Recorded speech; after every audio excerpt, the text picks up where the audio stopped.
उस पर ही बात करेंगे। लेकिन एक अहम खबर आपको देते हैं और वो ये है कि आज़ादी सहाफ़त पर हमला हुआ है। आपको आगाह कर रहे हैं इस हवाले से कि बोल न्यूज़ के रिपोर्टर सैयद अली रज़ा के घर पर हमला हुआ है और मंशियात फरोश ने कुल्हाड़ियों के साथ धावा बोल दिया।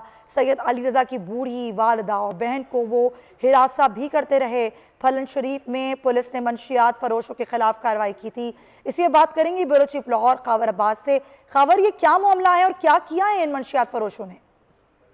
सुमैया, इंतहाई अफसोसनाक वाक़या है बोल न्यूज़ के रिपोर्टर नजरा, जिन्होंने जो है वो अपने इलाके में मनशियात फरोश करने वाले शख्स हसन लगारी नामी और उसके साथियों की खबर के हवाले से आगाह किया था, जिसके बाद उनके खिलाफ कार्रवाई हुई और पुलिस ने उन्हें गिरफ्तार करके जेल भिजवा दिया था। जैसे ही वो अफराद जेल से आए तो इसी अनाद में उन्होंने जो है वो हमारे बोल न्यूज़ के रिपोर्टर अली रजा के घर पर कुल्हाड़ियों से मुसल्ला होकर मुतअद्दिद अफराद का एक गिरोह लेकर हमला कर दिया।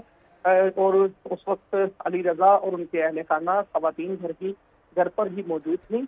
अहले इलाका ने मिलत समाजत करके उसकी जान बख्शी करवाई और जिसके बाद जो है उन्होंने 15 पर कॉल की और तमाम सहाफ़ी बरादरी भी इस पर सरापा एहतजाज हो गई और सहाफ़ी बरादरी के एहतजाज पर जो है पुलिस ने मुकदमा दर्ज किया है और मुल्जिमान को जब इस हमले में गिरफ्तार करने के लिए पुलिस ने उनके घर पर छापा मारा तो दोबारा से वही शख्स जो है वो मनशियात के साथ गिरफ्तार हुआ है।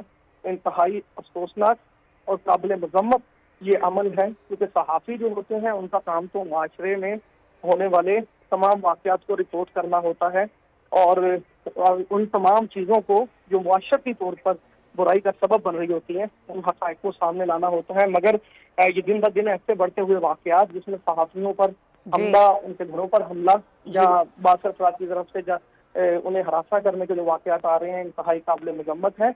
इससे सहाफ़त पर जो है वो बुरी तरह से असर पड़ रहा है। लिहाजा तमाम जितने भी हल्के हैं सहाफ़ी उनकी जानिब से मुतालबा किया गया है कि ऐसे जराइम पेशा अफराद के खिलाफ सख्त कार्रवाई की जाए। ठीक है, ये जराइम पेशा अनासर के खिलाफ रिपोर्टिंग की, उसके बाद ये सारी सूरत हाल हुई। खावर अब्बास, बहुत शुक्रिया, आप हमें आगाह कर रहे थे। हम बात करें इलेक्शन एक्ट तरमीम के हवाले से जो बिल मंजूर हुआ और अब बुक का हिस्सा भी बन गया है। कुंवर दिलशाद साहब, साबिक सेक्रेटरी इलेक्शन कमीशन, हमारे साथ मौजूद होंगे इस ब्रेक के बाद।